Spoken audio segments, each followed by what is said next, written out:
Good to go. Hello, everyone. Thank you again for joining us for another episode of the CIO Playbook for Secure Generative AI. And in this week, we have a special guest with a really funny story from my part. He was one of the innovative CIOs that truly gave us the idea and the problem statement from the customer perspective. So we have a very close place and heart for you, Steve. But pleasure to have you here, Steve. Why don't you introduce yourself to the audience? Thank you, Oz. Thank you so much for having me here today. I'm excited to be talking to you about this because I think a lot of us have the same problem. I'm Steve Januario. I've been working at Bill for almost 3 years now, and been in the Bay Area my whole life, and working in tech companies from startups to large companies. So, been here for a little while. Awesome, awesome. And maybe before we dive into the actual challenge and problem, I want to take a step back, Steve, because when we talked to you and early on, it seemed like you were very innovative and really pushing the boundaries from just deploying generative AI. Do you mind just walk us through what was the journey of adopting these technologies at Bill.com, given they're so new and so fundamentally game changing? Yeah, I don't think we're any different from any other company out there trying to provide the best solutions for our company and our employees, and being able to give them the tools to make them as productive as possible. In saying that, we always feel that we're behind, and I think that's a common feeling for many, to feel that they're behind the curve or they're behind the technology, because you're hearing about all these things in the news and you're seeing ChatGPT 2 years ago exploded. I mean, we saw it, and now looking back at it, you kind of laugh at it because it wasn't that good. But back then it was so amazing, and we all wanted to be part of it and find a way to put that into our day-to-day lives or even into our companies. With that said, when we had the opportunities to start looking at products such as Glean and Gemini and AI for Slack and Gong, you name it, the list goes on and on. Zoom AI, there's so many. And also Copilots to help our engineers test code and become more productive in those areas and reduce the time that, doing the medial tasks. We immediately jumped in testing things out and trying them out. And look, this environment is changing weekly, it feels. So what I remember times when we would test something and it was not good. And literally a month or two later, we would test it again and it was not bad. So in saying that, this is our new world, you could say. We can't stop testing, we can't stop iterating and trying to find what's best for our customers and our employees. So you're going to continuously see this, but we did deploy some things right out of the gate. We deployed Glean very quickly and started integrating it with a lot of products. And of course, we have a lot of lessons learned that we'll talk about, I think, here in a little while. As a result of that, we deployed Google Gemini before many, and then later on they gave it out for free. So, and it's okay, we got our money back. But so I do feel in some areas we were moving fast, and then in some areas we were probably, for good reasons, slow because it wasn't quite mature yet. And I think it's a hard balance. I'm not saying that we did it great. I have a feeling that a lot of folks are having the same challenges that we had, and it's all about course correcting. I always tell people an airplane doesn't fly in a straight line. It course corrects all the way there. And that's the thing, to keep an eye on how things are evolving, how they're affecting your employees, have good metrics so that you can see what's working, what's not, and also be getting insights from them, and really listening to how they feel about it. But education is also very important when it comes to these tools. 100%. And I feel like, just listening to your experience and how you guys foster these tools, even on the expense of risk or the expense of the unknown return on investment, because it's just such a stage where you see the potential, but then you need to bring it down to real business use cases. Like you said, it might be for developers, it might be for productivity reasons. So some of our audience, we get this question frequently. I would be just curious to see how you think. So, a lot of people out there are still cautious. Maybe it's not, bringing the right return on investment. I don't know how much risk I'm taking.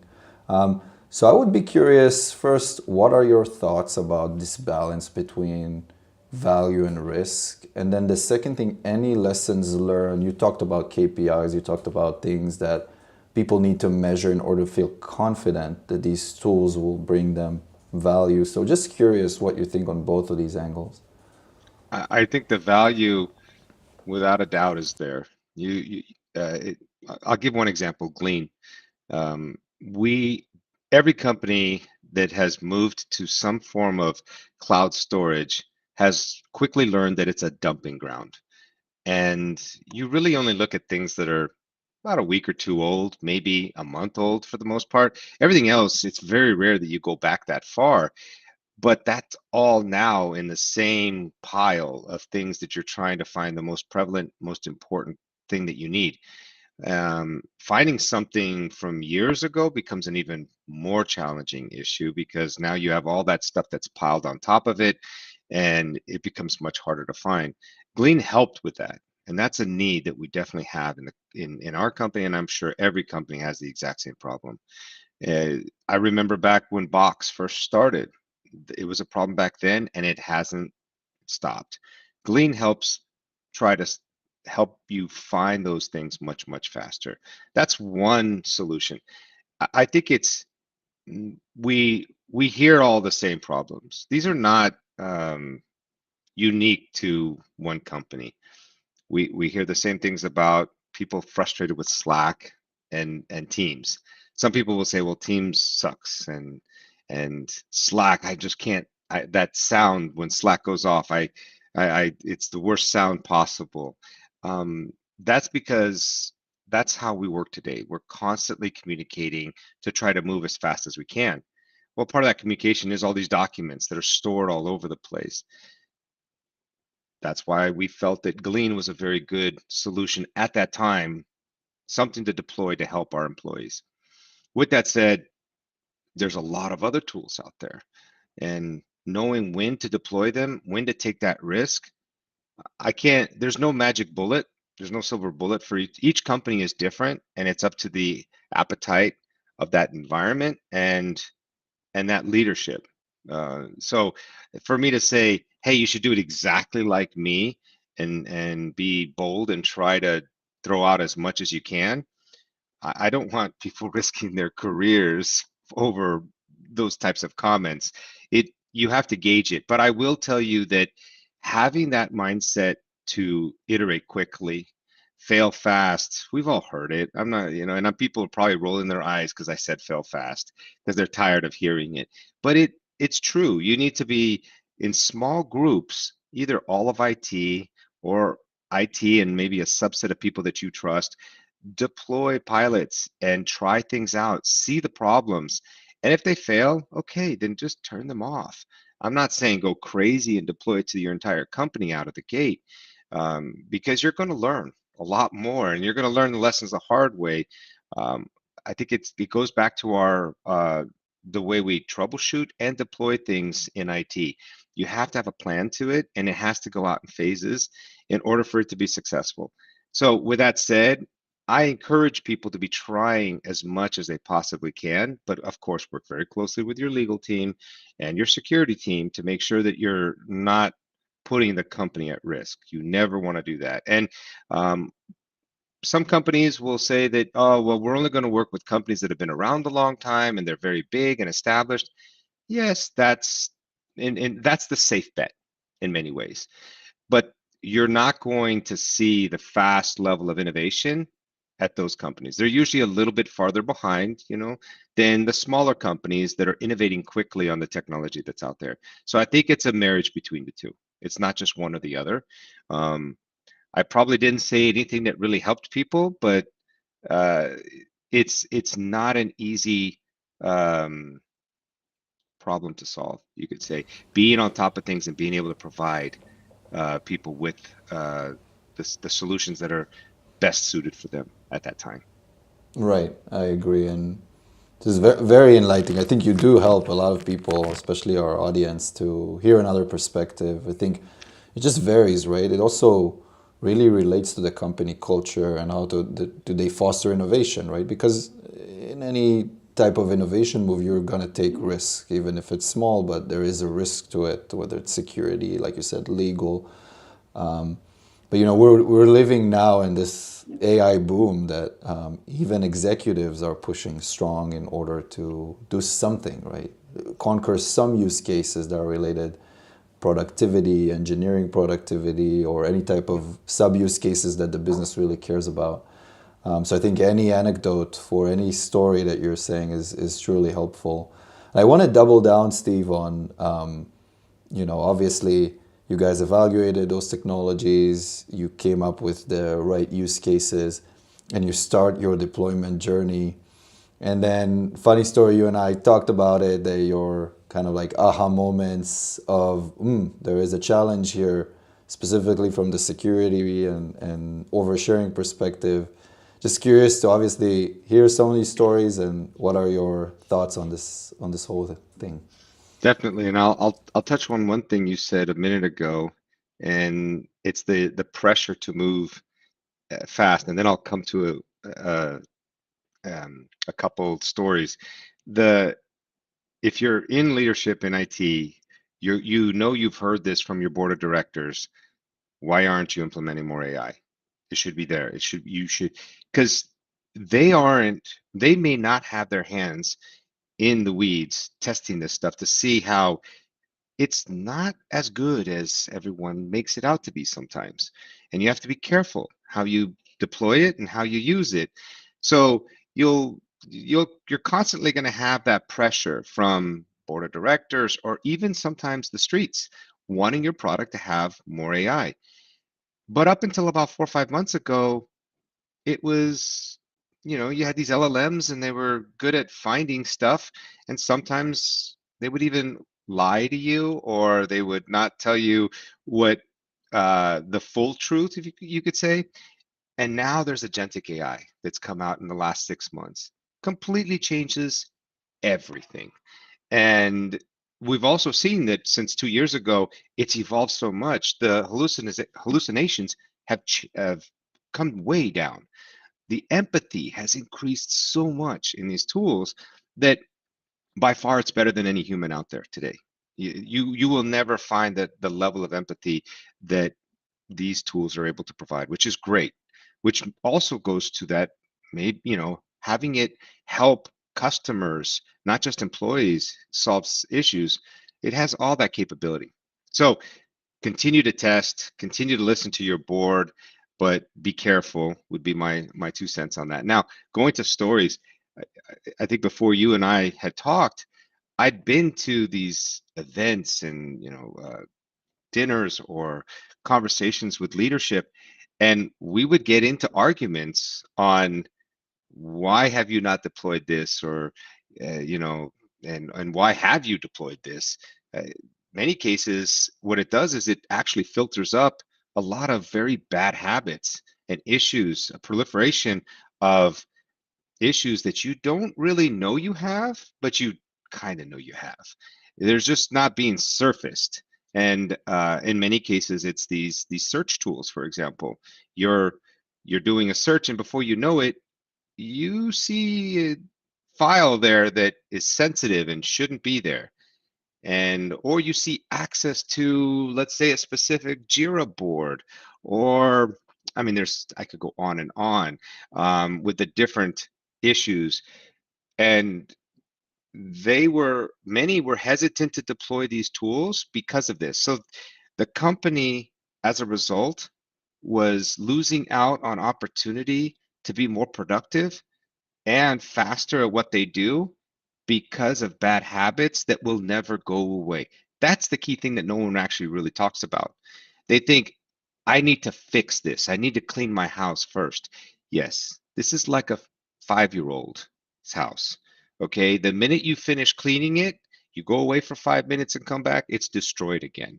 And so to think that you can solve all of these issues and then deploy it and that you're going to be okay is a wrong way to look at it.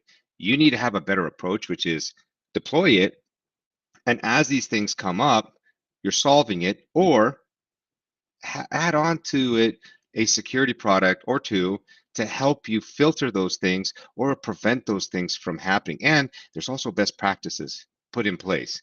Some people will not put in place very simple things such as the default sharing uh, uh, configurations on files are share with all.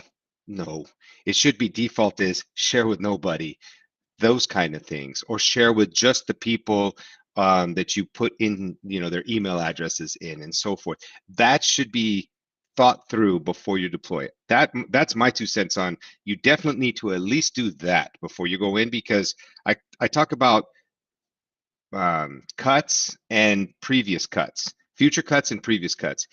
You can at least prevent as many future cuts as you can, and then you can go back and address the old cuts, the old wounds. But if you don't at least try to lower the amount of pain that you're about to inflict on yourself, you're going to be in a lot of that's not a smart approach. You definitely should wait till you do that. Yeah, absolutely. I love your analogy on the fact that like you had your problems in the past, but then AI just brings them up all over again, right? And kind of surface things that were there. You knew they were there, but they were not really prioritized much. But it's just amazing how this technology, think about it, it's super powerful, right? Like you could just search what you want and then you retrieve the answer. It's phenomenal. But like you said, if the answer is not configured correctly, hence the file or the folder or the site or the drive, then you get, your analyst to watch the CEO salary, for example, or some I HR benefits that are percolating up I've from seen these some of the misconfigurations. funniest things. I saw one individual who actually shared their calibration file with, instead of sharing it only with their manager, they shared it with the whole company. So now the whole company gets to see how you were calibrated. Uh, and of course, when we look into it, you can see that that individual is the one who did it. Again, more education, making sure that your things are set correctly, but you're not going to be able to stop this. That's the key thing Exactly. to know. You can't prevent people from being people, and Ex- people are going to make mistakes. exactly. And, I'll just add to it because these systems, like, those models that sit behind these products are so powerful. In fact, they're not deterministic. So even if, for your example, right, on this individual's file, right, but even if I put a prompt of like, hey, can you show me some of the performance reviews that you had in the company? These search engines are smart enough to go to find that like missing context and give you that individual's information and not just a generic policy, right? That's what makes it powerful, but also, as you mentioned, introduces the risk. And I'm curious, Steve, like, obviously you had this moment of like, okay, this is happening. I can search pretty powerfully, but then, those issues are surfacing. Could you share with our audience maybe an example, and then how did you react to that? What did you do in order to somewhat mitigate the risk? Yeah, definitely. And I will tell you that when we first started seeing these issues, I, of course, was going to these vendors saying, hey, we have a problem here.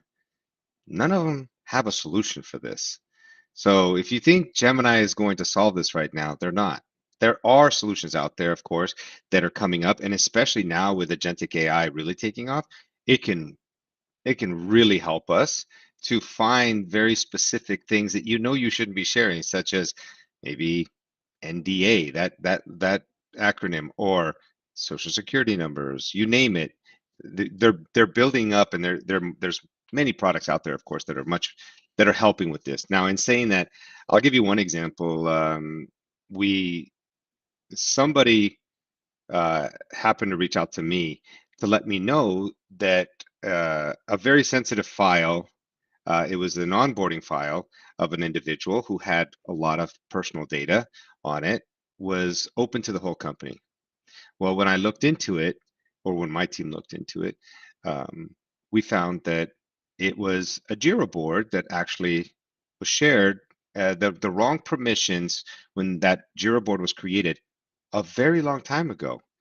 Now, this could have been a change that happened in our search tool. This could have been a change in JIRA that all of a sudden started causing it to show up in search. Now, when it first happened, I thought, okay, this is an isolated incident. We're okay. 2 days later, another board, very similar issues. And I immediately said, shut down the connection between JIRA and the search until we get down to the bottom of this and figure it out. So this is something that you're always going to be iterating on. Uh, Hopefully you don't run into these types of issues where you're having more of a widespread issue. Hopefully you solve those early on, and it's just one board like I had hoped initially. However, there could be these situations where you need to actually sever that connection temporarily while you work through it. That doesn't mean that you stop all search of all these different applications, because again, you're hurting productivity. Now, there could be an event that maybe it completely goes haywire. Sure, you turn off that solution for the company, but I think it's going to be more edge cases along the way that folks are going to run into, and you have to be ready to act quickly. And it, these things are going to happen. They they were happening before these tools. And that's what you need to remind yourself is they were there. Anybody could have found it. The only issue now is we're actually able to probably find people who can see it. So before, maybe one person would find it by accident in the company and they wouldn't say anything because they found this very sensitive information. Now, the fact that it is open is much more prevalent and people are able to report it, or we're able to find it before they even report it. So it's definitely changed a lot. Yeah, 100%. And this is the perfect example, right? Like when you come in, you found something really sensitive. We had another episode a couple weeks ago with the former CIO of Gainsight, said almost the same thing, right? Like finding these oversharing occurrences and then all of a sudden shutting it down until the investigation is happening. I have a follow-up question to you, Steve. So, you know, given what you know with this business workflow of trying, like you said, trying to find these edge cases or these things that could be very severe from a risk perspective, how would you handle it differently? Would you do something different? Is the fact that you're removing the connection too aggressive, or maybe some of your thoughts of how could it be solved better? Well, uh, I think that's when tools like Opsin come into play. Is that you need AI to be helping you with the problem of AI. All right, AI is filtering is it's surfacing all these problems. Well, if it's surfacing these problems, then you should be able to use AI also to help you find them, detect them, and either automatically block some or at least inform you and allow your team. We have a SOC, of course, and our goal is to have the SOC finding these things before anyone else. And that again could be something that someone just shared by accident. It could be a misconfiguration that was surfaced. You name it. Uh, and again, this isn't a one and done situation. If it was, that would be easy. These tools, like I said, you need AI to help you with AI. And that's really what we're looking into, to be able to stop just shutting things off and having these tools actually help us prevent these from ever happening, or the just one at a time versus finding a widespread issue. Absolutely. You're spot on the fact that, vendors or people that are coming in to try to solve these issues have to connect to your business workflow, whether you have a SOC or whether you have some business logic you want to run in order to keep the productivity in place and then mitigate the risk as we go. And I am very much connected to what you said. And maybe another question on security, and then we'll shift gears a little bit to the AI innovation. But Sure. now that you know what you know, like you said, you had many of these tools that are progressing really well, and we tend to see 1 month after 1 month of significant improvement. So I assume these generative AI tools will just keep, being deployed in enterprises, and the adoption is going to get increased. How do you see, like, again, going back to the balance between productivity and risk, how would you go at, like, building something like an AI policy or best practices for AI usage at a company like Bill, right? Where would you put the emphasis, or maybe some lesson learned from your experience so far? Well, I will challenge people, or I will warn folks. I think we all know this. If you tell people they can't do something, they're going to find a way to do it. It's that simple. If you say you can't do it on your company computer, they'll do it on their cell phone. They'll do it on their own computer. And I don't know if you know this, but I can take a screenshot of something and take the words right out of it, copy that, and throw it right into ChatGPT. And now it's out there on the internet. So instead of making things very difficult for their employees, it's better to embrace something that is secure. Look, we all know DLP is not great. It's painful to deploy, but deploy some form of DLP as well, and then watch it carefully. Educate folks. Everyone has to do annual training. I have to finish mine actually today. So add some of that verbiage in there, but don't prevent people from going to sites and doing things. Instead, find a solution that works. It may not work as well as ChatGPT, but it's close enough to help them, and meet them at their products, meaning meet them in the products that they use daily: Slack, Google, Microsoft. Find a way to be embedded, and you will see the increased usage, and you'll be able to monitor in the event that something is not right, or that they're trying to maliciously do something. The great thing is AI can also catch anomaly detections. So if somebody starts to do something very strange, like downloading a lot or uploading a lot, it's gonna see that, and you'll be able to get warned, your SOC or whoever you have watching it. So my 2 cents is, don't don't just block everything and think that people are not going to be using it. Instead, deploy something and watch carefully, monitor for those edge cases, and leverage technology to help you with that. Yeah, and I love your comment about the interconnectivity of these tools, right? Find them in the day to day, in Slack, in Teams, in the business workflows that could be better. And also, we heard from partners and our customers it also the same way on security, right? Because at the end of the day, these problems or challenges, so to speak, of oversharing, it's just a result of how we used to work before AI, right? We used to want to promote productivity and just share everything with everybody to not block the business from achieving its goals. But security and IT, from what we were hearing and what we're working with partners, it's really hard to keep going. It's so many files. There's terabytes and terabytes of files and folders and SharePoint sites and drives. You gotta decentralize a lot of these handling of these problems, right, or challenges, and get the organization involved, get the owners of the files and owners of sites to maybe mitigate it, and be helpful in accelerating the adoption. Curious what you think Mhm. about that. No, I I've done various different projects where we've deployed something new. And the first thing you need is ambassadors, I think, who want to do that, scattered throughout the company. People, like, let's say you're moving from Microsoft to Google or Google to Microsoft. You find ambassadors on either side, depending on which one you're moving, and you have them help you with the message to moving into these new products. Training is critical. I know everyone thinks, oh, training sucks. The trainings that I think works the best is you tell everybody, hey, we have a new great productivity tool.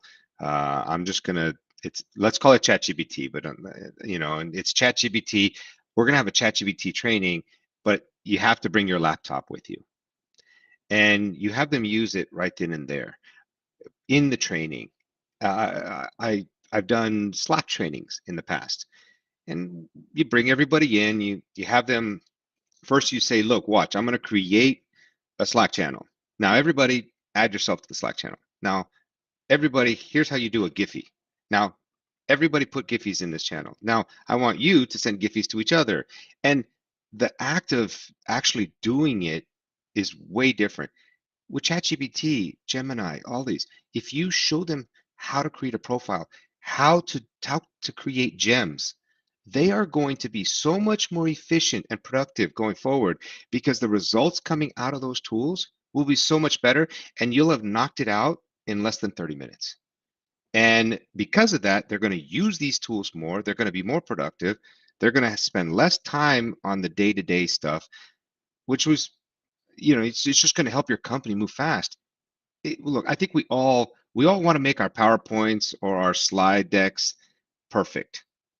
Well, you don't have to. We know that. It's more about the content. What are you planning to do?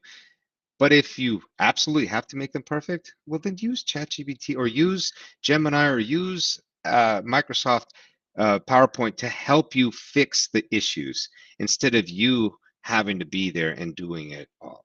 So that's how I would personally uh, push these tools out and get them out there being used in a good manner, because you're showing them the right ways, and you can subtly put in little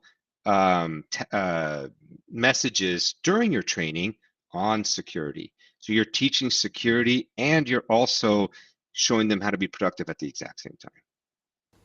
Absolutely. I just love these thoughts, and seems like you guys have went through quite the journey from experimenting with it to adopting it to really get a handle of security and risk. And folks in the audience, feel free to put your questions and comments to Steve, and we'll happy to address it. Steve, I want to shift gears a little bit, just for the sake of the audience. Every time I meet Steve, and his impression and thoughtfulness about the AI market and just technology in general is always fascinating me. But what do you think, where are we going from here, right? There's so much, like you said, so much innovation that is happening on just literally a monthly basis, right? Talking about agentic AI, talking about all these technologies that come up. Where do you think we're going? I mean, that's a pretty broad question, and it depends on how far out you're talking. I think in the short term, we're going to start seeing the ability soon for people to create their own agentic AI bots, or agents. Sorry, I shouldn't say bots. Their own agents soon. We're on the cusp of that. Once and look, you see Glean offering up solutions that ultimately is like an agent. It's just a single threaded agent, and you want an agent that can do multiple things, which basically is a very long prompt. So prompt engineering, I used to think that prompt engineering was going to be a temporary thing, that it was just going to go away, meaning I thought that AI was just going to do the prompting for us. Now I've changed my mindset. AI is going to help us to create the right prompts, and you can actually ask it to review your prompts and give you advice on it and ask you questions so that you can make an even better prompt. But I don't think prompting is going to go away. I think it's going to evolve into the next, let's call it, coding language. And as that happens, you're going to start to see more people be able to create their own agents. They're going to be out of the box agents that people can leverage within the company. I actually feel that you're going to start seeing websites start to slowly become a little bit more obsolete. You're going to see people just staying within the chat tools, the agent, the chat GPTs and stuff. They're going to do a lot more out of those than going to individual sites. It's going to pull that information for you and show it to you on one screen. So I won't have to remember, I'm not going to say any names because they might be listening, but a specific company's website, and for a specific, let's say you want to buy something or you want to travel, you don't have to remember anything. you're going to do it all from that tool, and that tool is going to, of course, do a lot for you. So with that said, I've heard many I've read articles and so forth that there's going to be millions and millions of jobs lost with AI. And then some say, but there's going to be even more jobs created. We talk about self-driving cars and robots and all these different things that are coming. I think what we're going to start to see is people are going to become conductors in this orchestration, or we have these orchestration layers, and these, let's call them I mean, at the end of the day, you're the conductor of that, and you have all these little agents running around. Your productivity level is going to skyrocket, and with that, whoever can who's ever able to create agents that work really well, understanding prompt engineering and be able to vi be visionaries and see how problems can be tackled. This used to be the troubleshooters of the day. Back in the day, they were the troubleshooters. They had these techniques. Now it's prompt engineering and being able to solve issues with these agents, I think is going to become a very big thing in the future. Absolutely. Again, all these analogies, I love them. The orchestration. I feel like we're gonna become these orchestrators, right? Yeah, these Of conductors over this exactly. orchestra of agents that just run out there and do all these different things. And by the way, I- a lot of the stuff I've said, I'd love to say that I came up with it. I didn't. I'm stealing from everyone out there in the industry little tidbits to come up with what I'm saying right now. I think everybody's is so hyped about this technology, and rightfully so. So just we even us we're using some of these and we're amazed just by how good it is. I'm going to bring you back to the one of the first questions now that we talked about all this advancement of agentic AI and orchestrations and such. So, any advice on, you know, this short-term upcoming futuristic AI? What would you do in order to get good adoption plus some handling on risk? On AI in general or any I think in specific in area? in, in this agentic world, near future, given the same type of measures you had when you just started with the, enterprise searches and copilots, right? I think from an adoption standpoint, I can't look, the majority of the population is not doing it. And even though you as a leader in tech may think that they're doing it, they're not. Most are not doing prompt engineering alone. They're not using prompts. They're going to chat and saying something like, create a piece of artwork for my child or something, or what you name it, but it's quick one-liners. Um, so I can't emphasize how important it is to educate and train folks to show them, and it can't be a one and done. You have to find ways to entice them to come back. Okay, you went to the beginners training. Now we're going to have the more advanced training, and we're welcoming you all back to come to this. Entice them, show them how great this is, and they've graduated to the next level, and then make another one and graduate to the next level, and it keeps reiterating the fact that they need to be doing it. Um, and that's from getting adoption, because adoption is going to be key in your company. The more you can educate your population on these tools, the better it will be for you and for your company and for how well the company does, because they're going to be way more productive. We all know, I mean, we're still stuck in this time period where people are not hiring as much as they were back in the day. Okay, so you have to do more with less, which we've all heard throughout our careers. This is a tool. This is an opportunity to do more with less. And if you educate your folks, not only are you doing something great for your company, you're doing something great for your team. And they're going to remember that. And they're going to stick around longer because you educated them. You helped them get to the levels that they're at. And a lot of IT leaders love to keep everything really close to them and say, no, no, no, no. I'm going to my team will develop that for you. That is a wrong approach. And look, I didn't always believe that. I was one of those folks back in the day that said, no, no, no, if you want, you have to come to IT. I'm more about citizen developership, and citizen developership is going to boom.